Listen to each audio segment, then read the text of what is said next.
নারায়ণগঞ্জে কোরবানির ঈদ সামনে রেখে এক অদ্ভুত চেহারার মহিষ ঘিরে শুরু হয়েছে ব্যাপক আলোচনা। সাদা লম্বা দাড়ি ও অ্যালবিনো ধাঁচের হালকা সাদা শরীরের কারণে স্থানীয়রা এই মহিষের নাম দিয়েছে নরেন্দ্র মোদি।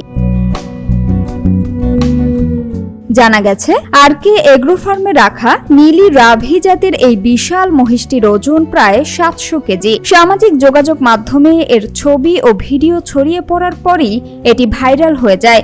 এরপরই দর্শনার্থীরা দলে দলে খামারে ভিড় করতে থাকেন।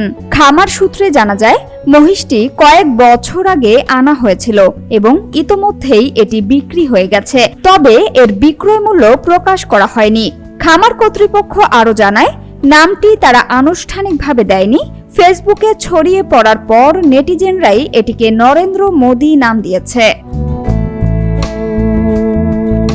এদিকে ঈদ উল আজহাকে কেন্দ্র করে নারায়ণগঞ্জের বিভিন্ন খামারে ট্রাম্প নেতানিয়াহুর মতো নামেও পশু ভাইরাল হওয়ার ঘটনা ঘটেছে, যা ঘিরে কৌতূহল ও ভিড় দুটোই বাড়ছে। প্রাণী সম্পদ কর্মকর্তারা জানিয়েছেন এসব নাম দেয়া পুরোপুরি খামারিদের নিজস্ব উদ্যোগ।